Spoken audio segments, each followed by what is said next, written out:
안녕하세요. 따뜻한 책 한 잔입니다. 오늘은 저번 영상에 이어 데일 카네기 인간관계론의 2부를 이어가도록 하겠습니다. 상대방의 관점에서 사물을 보지 못하면 외로운 길을 가리라. 매년 여름 나는 메인주로 낚시 여행을 간다. 개인적인 얘기를 하자면 나는 딸기를 넣은 빙수를 매우 좋아한다. 그런데 어느 날 물고기들은 참 이상하게도 나와는 달리 지렁이를 좋아한다는 것을 알게 되었다. 그 이후 나는 낚시를 하러 갈 때 내가 원하는 것에 대해 생각하지 않는다. 물고기가 원하는 것에 대해 생각한다. 낚싯바늘에 딸기 빙수를 매달지 않는다.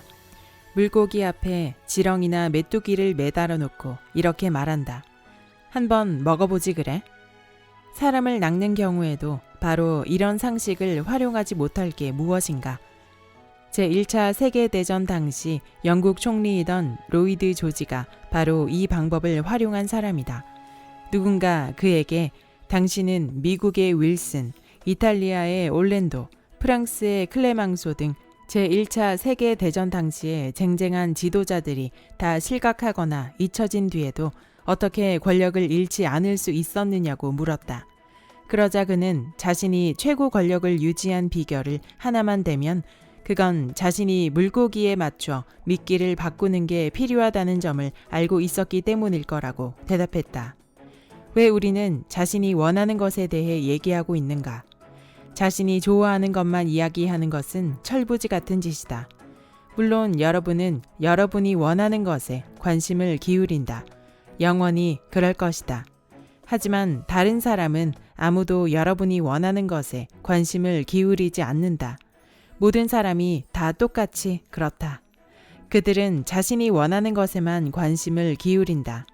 그러므로 다른 사람을 움직일 수 있는 유일한 방법은 그가 원하는 것에 대해 얘기를 나누고 그것을 어떻게 얻을 수 있는지 보여주는 것이다. 지금이라도 누군가를 움직여 어떤 일을 하게 만들고 싶다면 이 점을 명심해야 한다. 가령 여러분의 자녀가 담배를 피우지 않도록 만들고 싶다면 자녀에게 설교를 늘어놓거나 여러분이 원하는 것에 대해 얘기해봐도 소용이 없다. 그보다는 자녀에게 담배를 피우면 그들이 원하는 야구팀에 들어갈 수 없다든지 미식축구를 할 때 달리기 훈련에서 꼴찌할 수도 있다는 것을 말해주는 편이 낫다. 이 방법은 자녀를 대할 때뿐 아니라 송아지나 침팬지와 같은 동물을 다룰 때에도 똑같이 유용하다. 예를 들면 랠프 왈도 에머스는 어느 날 아들과 함께 송아지를 외양간에 들이려고 하고 있었다. 그런데 에머슨 역시 다른 사람들처럼 자신이 원하는 것만 생각하는 실수를 저지르고 있었다.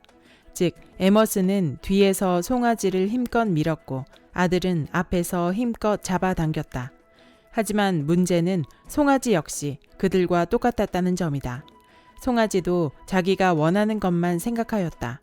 송아지는 완강히 버티고 서서 도무지 풀밭을 떠나려 하지 않았다. 아일랜드 출신의 한 하녀가 오도 가도 못하는 이 상황을 보았다. 그녀는 글을 쓰거나 책을 낼 만큼 많이 배운 사람이 아니었다. 하지만 적어도 지금의 상황에서는 그녀가 에머슨보다 더 지혜롭게 행동했다. 그녀는 송아지가 무엇을 원하는지 생각해 보았다. 그러고는 자신의 부드러운 손가락을 송아지 입에 물려 빨게 했다. 그녀의 손에 이끌려 송아지는 쉽게 외양간으로 들어갔다. 이 세상에 태어난 뒤 여러분이 하는 모든 행위는 여러분이 무언가를 원했기 때문이다. 적십자사에 $100를 기부하는 것도 그런지 묻고 싶은가? 물론이다. 여기에 예외란 없다. 여러분이 $100를 기부하는 건 누군가를 도와주고 싶거나 아무런 사심 없이 아름다운 선행을 하고 싶기 때문이다. 성경에 이런 가르침이 있음을 여러분도 알고 있을 것이다. 너희가 여기 내 형제 중 지극히 작은 자 하나에게 한 것이 곧 나에게 한 것이니라. 선행을 하고 싶은 마음보다 $100가 아깝다는 생각이 더 크다면 여러분은 결코 그 돈을 기부하지 않을 것이다. 물론 거절하기 어려워서 기부할 수도 있고 고객이 기부를 요청하기 때문에 어쩔 수 없이 기부할 수도 있다. 하지만 그런 경우에도 한 가지는 분명하다. 여러분은 무언가 원하는 것이 있기 때문에 기부를 한다는 것이다. 해리 A. 오버스트릿 교수는 그의 해안이 들어있는 인간 행동에 영향을 미치는 법이라는 책에서 다음과 같이 말했다. 행위란 인간에게 근본적으로 욕망이 있기 때문에 일어난다. 그러므로 회사에서, 가정에서, 학교에서, 정치판에서 그 어디에서건 남을 설득하고자 하는 사람들에게 가장 유용한 충고는 우선 상대방의 가슴 속에 강한 욕구를 불러 일으켜라는 것이다. 이렇게 할 수 있는 사람은 세상을 얻을 것이고 그렇지 않은 사람은 외로운 길을 갈 수밖에 없다. 앤드류 카네기는 처음에는 시간당 2센트의 급여를 받고 일하던 스코틀랜드 출신의 가난한 아이였을 뿐이었지만 결국은 3억 6,500만 달러라는 거금을 기부할 정도로 성공한 사람이 되었다. 이런 그의 성공은 그가 다른 사람을 움직일 수 있는 유일한 방법은 그 사람이 원하는 것에 대해 이야기하는 것임을 일찍 깨달았기 때문에 가능했다. 그가 학교에 다닌 기간은 4년에 불과하지만 그는 사람 다루는 법을 깨닫고 있었다. 한 가지 예를 보자. 카네기의 형수는 두 아들 때문에 골치가 아팠다. 둘 다 예일대에 다니고 있었는데 제 앞가림 하느라 바쁜지 안부 편지 한 장 써보내는 일이 없었고 참다 못한 엄마가 편지를 보내도 신경을 쓰는 둥 마는 둥 했다. 카네기는 자신이 답장을 달라고 하지 않아도 답장을, 그것도 곧바로 받을 수 있다고 장담했다. 과연 그렇게 할 수 있느냐를 놓고 $100 내기가 걸렸다. 그래서 카네기는 조카들에게 이런저런 허물없는 내용의 편지를 보냈다. 물론 추신에는 $5 지폐 2장을 동봉하니 나누어서 유용하게 쓰라는 말도 빼놓지 않았다. 다만 실제로 돈을 넣는 것은 깜빡했다. 답장이 왔다. 그것도 곧바로 말이다. 보고 싶은 삼촌에게라고 시작하는 편지에는 연락 주셔서 고맙다는 말이 들어있었다. 나머지 내용이 무엇인지는 여러분도 짐작할 수 있을 것이다. 지금이라도 여러분은 누군가에게 어떤 일을 하도록 설득해야 할 상황을 맞이할 수도 있다. 그러면 말을 꺼내기 전에 잠시만 멈추고 생각해보라. 어떻게 하면 저 사람이 그 일을 하고 싶도록 만들 수 있을까? 이 질문은 여러분이 무작정 사람을 만나 여러분의 욕망에 대해서만 열심히 얘기하다가 아무런 소득도 없이 끝내고 마는 상황을 피할 수 있도록 해줄 것이다. 나는 매 시즌 강연을 위해 뉴욕에 있는 한 호텔 연회장의 저녁 시간을 20일간 예약한다. 한 번은 강연 날짜가 며칠 남지 않았는데 갑자기 이전에 비해 3배에 가까운 임대료를 내야 한다는 통보를 받았다. 나는 이미 강연 입장권을 제작 배포한 상태였고 최종 공지가 나간 이후라서 임대료 인상을 반영할 수 없는 상황이었다. 당연히 나는 인상된 가격으로 지불하고 싶은 생각이 없었다. 하지만 내 바람에 대해 얘기하는 게 무슨 소용이 있겠는가. 그들은 오로지 그들이 원하는 것에만 관심이 있을 뿐일 텐데 말이다. 그래서 이틀 정도 지난 뒤 지배인을 찾아가서 나는 이렇게 얘기했다. 편지 받고 사실 적잖이 놀랐습니다. 하지만 당신 탓을 할 생각은 조금도 없습니다. 제가 지배인님 처지였어도 비슷한 편지를 보냈을지 모른다고 생각합니다. 이 호텔 지배인으로서 당신의 임무는 가능한 많은 이익을 내야 하는 것이니까요. 그렇게 하지 않는 지배인이라면 해고되어야 마땅하겠죠. 그럼 이제 호텔 측에서 대여료를 올리겠다는 생각을 바꾸지 않을 경우 호텔에 어떤 이익과 손해가 생기는지 좀 구분해서 종이 위에 적어볼까요? 그런 뒤 나는 편지지를 한 장 꺼내서 가운데에 줄을 긋고 왼편에는 이익, 오른편에는 손해라고 제목을 적었다. 나는 이익이란 제목이 있는 쪽에 또 이렇게 적었다. 연회장 예약 없음. 그러고는 이렇게 말을 이었다. 연회장에 예약이 없으니까 무도회나 회의를 유치해 대여료를 받을 수 있을 것입니다. 이건 큰 이익이죠. 왜냐하면 그런 모임은 강연에 빌려주는 경우보다 더 많은 대여료를 받을 수 있을 테니까요. 제가 이번 시즌에 20일 정도 저녁 시간을 장기 예약해버리면 당신의 처지에선 상당히 수지가 맞는 기회를 놓칠 게 분명하죠. 이제 어떤 손해가 발생하는지도 볼까요? 우선 나로 인해 발생하는 수입이 많아지는 게 아니라 줄어들 겁니다. 솔직히 말하면 올린 임대료를 지불할 생각이 없기 때문에 수입이 아예 없어지겠죠. 나는 어디 다른 곳을 찾아 강연을 해야 하고요. 손해가 그것만이 아닙니다. 이 강연을 듣기 위해 교양 있고 세련된 사람들이 이 호텔로 많이 몰려들게 되어 있습니다. 광고 효과가 꽤 나지 않을까요? 사실 신문에 $5,000짜리 광고를 실어도 제 강연에 오는 사람들만큼 많은 사람들을 모으진 못할 겁니다. 그러면 호텔로서도 상당한 가치가 있는 것 아닌가요? 이 말을 하면서 나는 이 두 가지 손해를 오른쪽 칸에 적어 넣었다. 그러고는 종이를 지배인에게 건네며 이렇게 말했다. 앞으로 발생할 이익과 손해를 모두 잘 살펴보시고 마지막 통보를 해주시기 바랍니다. 바로 그 다음날 편지가 왔는데 거기에는 임대료를 3배 인상하는 대신에 50%만 인상하겠다는 내용이 들어 있었다. 여기서 주목할 것은 나는 내가 무엇을 원하는지 한마디도 말하지 않고도 원하는 것을 얻어냈다는 점이다. 나는 계속 상대방이 무엇을 원하는지 그리고 그것을 어떻게 얻을 수 있는지에 관해서만 얘기를 했다. 이에 반해 내가 인간적인 자연스러운 반응을 보였다고 생각해보라. 지배인 사무실로 쳐들어가서는 이렇게 말했다고 생각해보라. 입장권은 이미 팔렸고 최종 공지까지 나간 상황인데 갑자기 임대료를 3배나 올린다니 대체 이게 어떤 경우입니까? 3배라고요? 웃기네요. 말도 안 되는 소리입니다. 그렇게는 절대 내지 못합니다. 이랬다면 어떤 일이 벌어졌겠는가? 논쟁이 계속되면서 점차 뜨거워지고 격해지면 이런 논쟁이 어떻게 끝나는지 여러분도 다 알 것이다. 혹시라도 지배인이 자신이 틀렸다고 생각하게 되더라도 자존심이 있어서 그는 결코 굽히고 들어오지 않았을 것이다. 인간관계라는 고도의 기술에 관해 금과 옥조로 삼을 만한 말이 있어 들려드리겠다. 헨리 포드가 한 말이다. 성공을 위한 비결이 하나 있다면 그것은 상대방의 관점을 이해하고 내 관점뿐 아니라 상대방의 관점에서 사물을 보는 능력이다. 참으로 소중한 말이라 한 번 더 되풀이하겠다. 성공을 위한 비결이 하나 있다면 그것은 상대방의 관점을 이해하고 내 관점뿐 아니라 상대방의 관점에서 사물을 보는 능력이다. 이 말은 단순하고 명쾌하기 때문에 누구든 한눈에 그 안에 담긴 진리를 알아볼 수 있다. 하지만 세상 사람들 10명 중 9명은 10번 중 9번 이 진리를 무시하고 만다.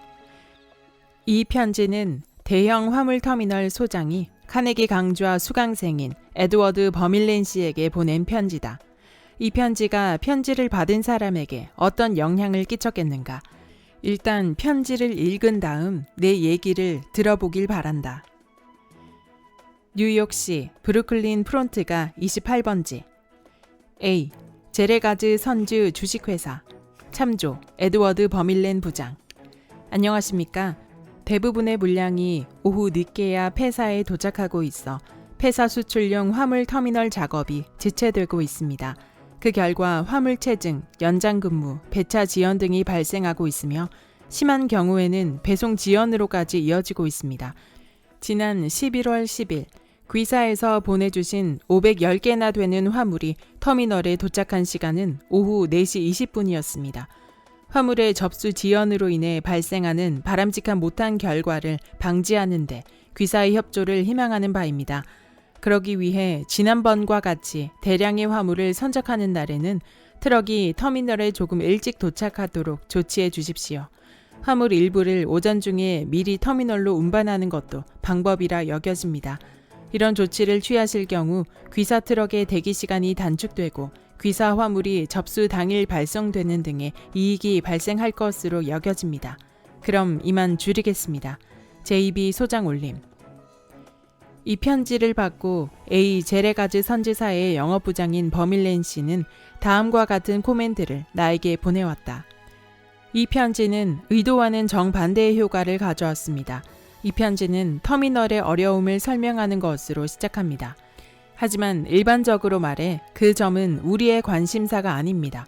그리고 그런 다음 우리의 협조를 요청했는데 그럼으로써 우리가 얼마나 불편해질지에 대해서는 전혀 고려하지도 않고 있습니다.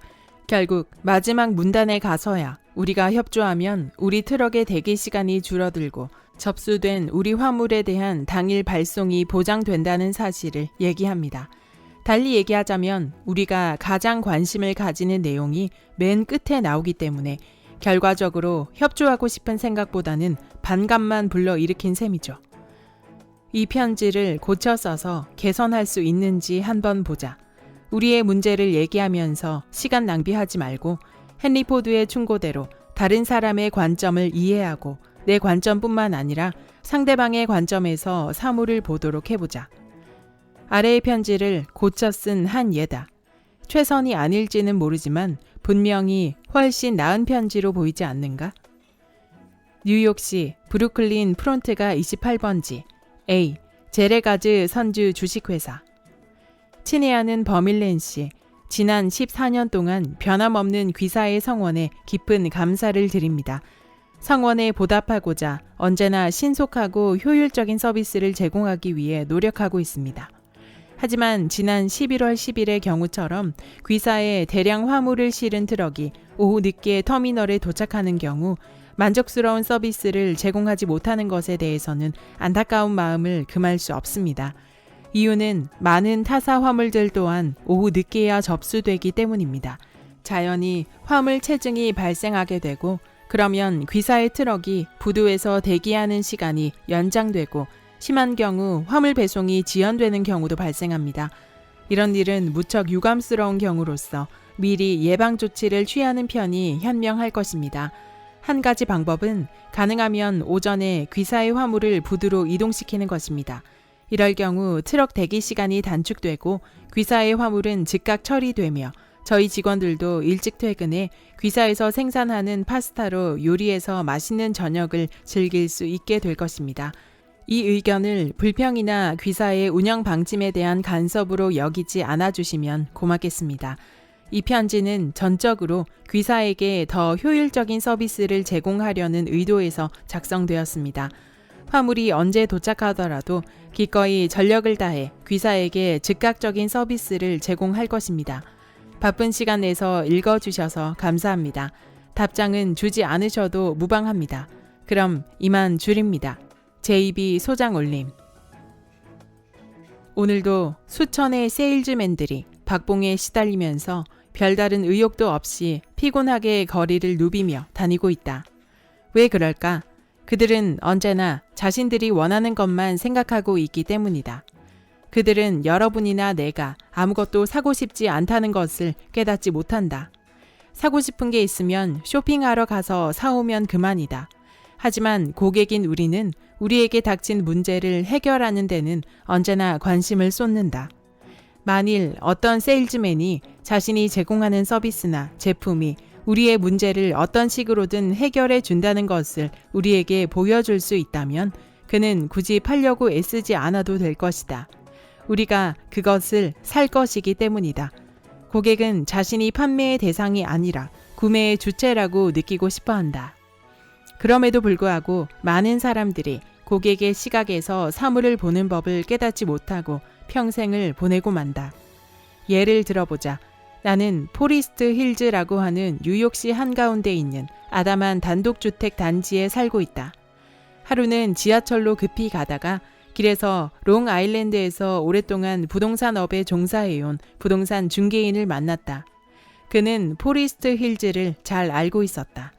그래서 나는 재빨리 그에게 내가 사는 집의 벽이 안에 철망을 넣고 마감한 것인지 아닌지 물어보았다.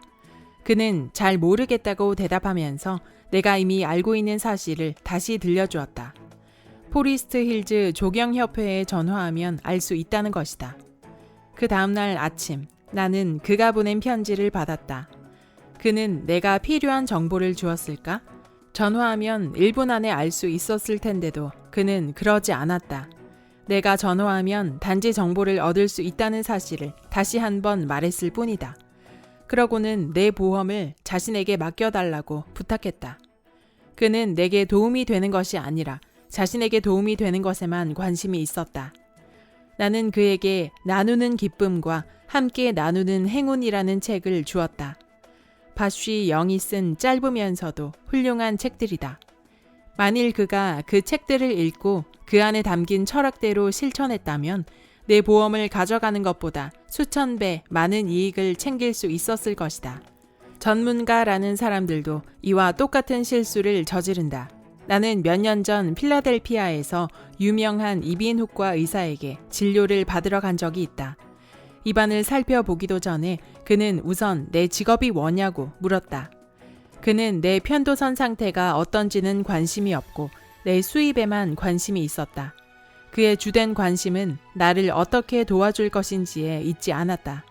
오로지 내게서 얼마나 뜯어낼 수 있는지가 그의 주된 관심사였다.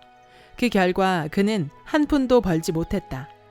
그의 인간성을 경멸하며 나는 그의 병원 문을 박차고 나와 버렸다. 세상은 이처럼 욕심에 눈이 멀어 자기 입속만 챙기려는 사람들로 가득 차 있다. 그러므로 드물게도 사심 없이 다른 사람을 도와주려 애쓰는 사람들은 대단히 유리한 처지에 있다. 경쟁자가 거의 없는 것이다. 오웬 디 영은 이렇게 말했다. 다른 사람의 사고방식을 이해하고 그 사람의 처지에서 사물을 볼 줄 아는 사람은 미래를 걱정할 필요가 전혀 없다. 이 책을 읽고서 여러분이 항상 상대방의 처지에서 생각하고 그의 시각으로 사물을 보려는 태도가 강해진다면 그것은 분명 여러분의 인생에 커다란 이정표가 될 것임에 틀림없다. 대부분의 사람들은 대학에 가서 버지를 읽고 수학의 비밀을 탐구하지만 정작 자신의 마음이 어떻게 움직이는지는 깨닫지 못한다. 예를 들어보겠다. 언젠가 캐리어사에 입사 예정인 대학 졸업생들을 대상으로 효과적인 화술이라는 강의를 한 적이 있다. 캐리어사는 뉴저지주의 뉴여크에 있는 회사로 오피스 빌딩과 극장용 공기 냉방 장치를 생산했다. 수강생 중 한 명이 다른 사람들에게 같이 농구하자고 설득하면서 이렇게 말하였다. 나랑 같이 농구하러 가지 않을래?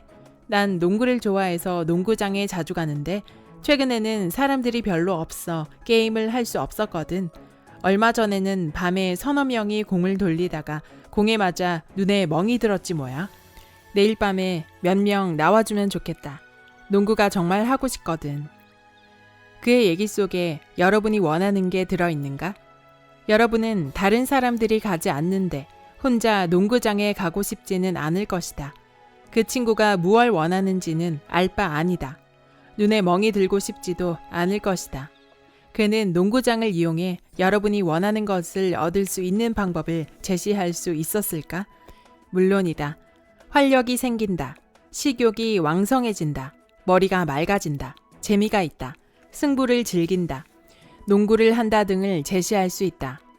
오버스트릿 교수의 현명한 조언을 다시 한번 들어보자. 우선 상대방의 가슴 속에 강한 욕구를 불러 일으켜라. 이렇게 할 수 있는 사람은 세상을 얻을 것이고 그렇지 않은 사람은 외로운 길을 갈 수밖에 없다. 카네기 강좌에서 내 강의를 듣는 사람 가운데 아들 때문에 고민을 하는 사람이 있었다. 그 사람의 아이는 저체중인데다 편식 습관이 있었다.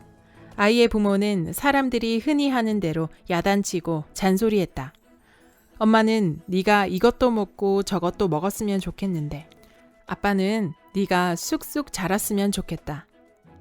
아이가 이런 애원의 눈길이라도 주었을까?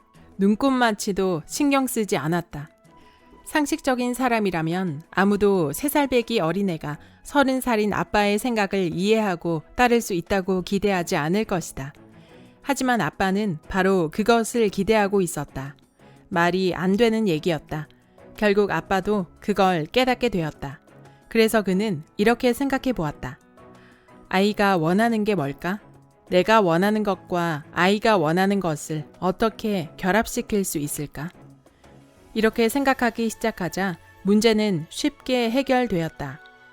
브루클린에 살던 그 아이는 세발 자전거를 타고 자기 집 앞길에서 왔다 갔다 하는 것을 좋아했다. 그런데 그 근처에 사는 덩치 큰 악동이 종종 아이의 세발 자전거를 빼앗아 타곤 했다. 그러면 아이는 엉엉 울면서 엄마에게 달려왔고 엄마는 악동에게서 자전거를 되찾아 아이를 다시 태웠다. 이런 일이 거의 매일 일어났다. 아이가 원하는 게 무엇일까? 셜록 홈즈가 아니더라도 이 질문에 쉽게 답을 할 수 있을 것이다. 자존심, 분노, 인정받고 싶은 욕망 등 그의 기질 가운데 가장 강력한 감정들이 복수하라고 그 악동의 콧대를 납작하게 해주라고 아이를 충동질하고 있었다. 그래서 아빠는 아이에게 이렇게 말했다. 엄마가 먹으라는 걸 잘 먹기만 하면 언젠가는 그 덩치 큰 녀석보다 더 크게 자랄 수 있어. 아빠가 약속할게. 그러자 편식 문제는 깨끗이 해결되었다. 아이는 자기를 그렇게나 괴롭히는 그 나쁜 녀석을 혼내줄 정도로 덩치가 커질 수만 있다면 시금치, 김치, 고등어 가리지 않고 뭐든 먹어치웠을 것이다. 이 문제를 해결하고 나서 아빠는 또 다른 문제에 도전했다. 그 아이에게는 밤에 오줌을 싸는 버릇이 있었다. 아이는 할머니와 함께 잤는데 아침에 할머니가 침대가 젖어 있는 걸 보고 이런 존, 간밤에 또 실수했구나 하면 아이는 아니요, 제가 안 그랬어요. 할머니가 그랬잖아요. 라고 대꾸하곤 했다. 엄마가 아무리 야단을 치고 매를 들고 창피를 주면서 다시는 그러지 말라고 해도 아이의 버릇을 고칠 수 없었다. 그래서 아이의 부모는 이렇게 생각해 보았다. 어떻게 하면 아이가 침대를 적시고 싶지 않게 만들 수 있을까? 아이가 바라는 건 무엇이었을까? 우선 아이는 할머니처럼 나이트 가운을 입는 게 아니라 아빠처럼 파자마를 입고 싶었다. 할머니가 밤마다 이부자리에 실수하는 손자에게 질린 나머지 버릇을 고치기만 한다면 기꺼이 파자마를 사주겠다고 나섰다. 둘째로 아이가 원한 건 자기 침대였는데 할머니도 섭섭하신 눈치는 보였지만 반대하진 않으셨다. 엄마가 아이를 데리고 브루클린에 있는 백화점으로 가서 침대 매장의 아가씨에게 슬쩍 윙크를 하며 이 어린 신사께서 쇼핑하실 게 있답니다 하고 말을 건넸다. 점원도 아이의 어깨가 으쓱할 수 있도록 말을 받았다. 어서 오십시오 꼬마 신사님, 어떤 걸 보여드릴까요? 아이가 조금이라도 키가 커 보이려고 애를 쓰며 얘기했다. 내가 쓸 침대를 사러 왔어요. 엄마는 아이에게 사주고 싶은 침대를 보여줄 때가 되자 점원에게 눈짓을 보냈다. 그 뜻을 알아챈 점원이 아이를 설득하자 아이는 그 침대를 사기로 결정했다. 침대는 다음 날 배달되었다. 그리고 그날 밤 아빠가 집으로 돌아오자 아이는 문으로 달려가며 소리쳤다. 아빠, 올라와서 내가 고른 내 침대를 보세요. 침대를 보고 난 아빠는 찰스 슈어브의 가르침대로 진정으로 인정해주고 아낌없이 칭찬했다. 이 침대를 적실 생각은 아니겠지? 아빠가 이렇게 물었다. 아니요, 절대 이 침대를 적시지 않을 거예요. 아이는 약속을 지켰다. 자신의 자존심이 걸려 있었기 때문이다. 그것은 자신의 침대였던 것이다.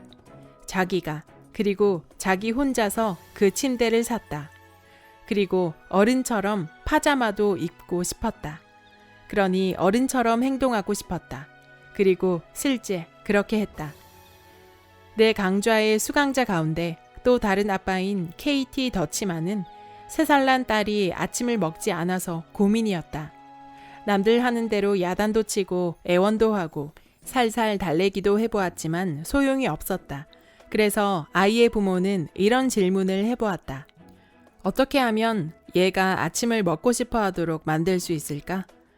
그 꼬마는 엄마 흉내를 내서 어른이 된 것처럼 느끼는 것을 좋아했다.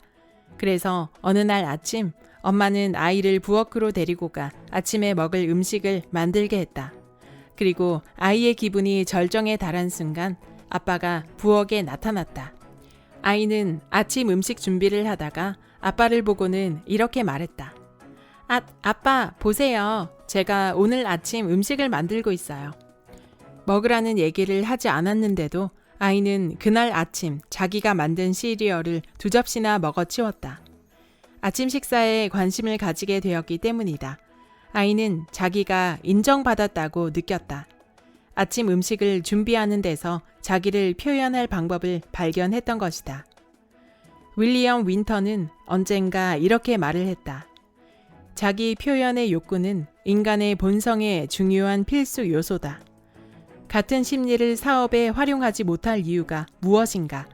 정말 멋진 아이디어가 떠올랐을 때 내가 생각해냈다고 하지 말고 다른 사람이 그 아이디어를 지지고 볶고 할 수 있도록 하는 게 어떤가? 그러면 그는 자신이 그 아이디어를 내었다고 생각할 것이고 그 결과 그 아이디어를 좋아하게 되고 어쩌면 꿀떡 삼킬지도 모르는 일이다. 명심하자. 우선 상대방의 가슴 속에 강한 욕구를 불러 일으켜라. 이렇게 할 수 있는 사람은 세상을 얻을 것이고 그렇지 않은 사람은 외로운 길을 갈 수밖에 없다. 사람을 다루는 기본 테크닉 3. 상대방의 가슴 속에 강한 욕구를 불러 일으켜라. 여기까지 데일 카네기 인간관계론의 본문 일부였습니다. 데일 카네기는 1912년 대중연설 강좌를 시작으로 강연을 하다가 인간관계에 대한 이론의 필요성을 느끼고 1937년 사람들을 사귀고 사람들에게 영향을 주는 방법이라는 원제의 인간관계론을 처음으로 발간했습니다. 이후 100년이 가까운 시간이 다 되어가는 지금까지도 전 세계적인 스테디셀러로서 많은 사람들에게 읽히고 있는 책입니다. 데일 카네기의 이론과 코칭 과정은 다양한 과정으로 나뉘어져서 우리나라에서도 지금까지 강좌가 활발히 이루어지고 있습니다.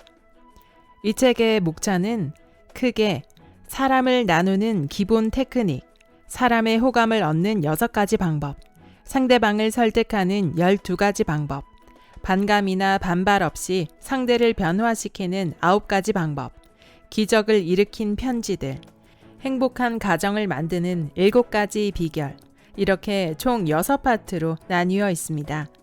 제가 낭독해드린 파트는 이 책의 가장 핵심적인 토대를 이루는 사람을 다루는 기본 테크닉 3가지였습니다. 나머지 5파트의 내용 또한 이 기본 테크닉 3가지를 바탕으로 한 방법들이 기술되어 있습니다. 사람을 다루는 기본 테크닉 3가지를 다시 한번 정리하자면 첫 번째, 사람들에 대한 비판, 비난, 불평은 삼가라. 두 번째, 솔직하고 진지하게 칭찬하라. 세 번째, 상대방의 관점에서 바라보며 상대방의 가슴 속에 강한 욕구를 불러 일으켜라 입니다. 이 3가지의 테크닉을 글자로만 보고 이해한다면 당연한 말을 하고 있네 라고 생각할지도 모릅니다. 하지만 저자의 예시를 통해 생각해보니 더 마음 깊숙이 생각해보게 되었고 나는 단 한 번이라도 제대로 실천하고 있는가를 돌아보게 되었습니다. 인간관계는 세상을 살아가는 누구라도 겪게 되는 관계입니다. 가족을 포함해서 친구, 직장 동료, 고객, 거래처 등등 많은 사람들과의 관계 속에서 말 한 끗 차이로 관계가 틀어지기도 하고 상처를 받기도 합니다. 인생을 살아가는 이상 뗄래야 뗄 수 없는 인간관계 속에서 나는 어떤 방향으로 나아갈 것인가? 모든 관계를 어떻게 좋은 방향으로 이끌어갈 수 있는지 이 책에 해답이 있는 것 같습니다. 그리고 가장 중요한 것은 실천이라는 점입니다. 저도 지금 당장 내가 바꿔야 할 관점과 생각, 실천할 내용을 정리해 보려고 합니다. 아직 이 책을 다 읽어보지 못하신 분이라면 꼭 읽어보시길 추천드리고요. 이 책을 이미 읽어보신 분들이라면 다시 한번 내가 실천할 내용을 체크해보면 좋을 것 같습니다. 구독과 좋아요와 댓글은 큰 힘이 됩니다. 다음 영상에서 만나요.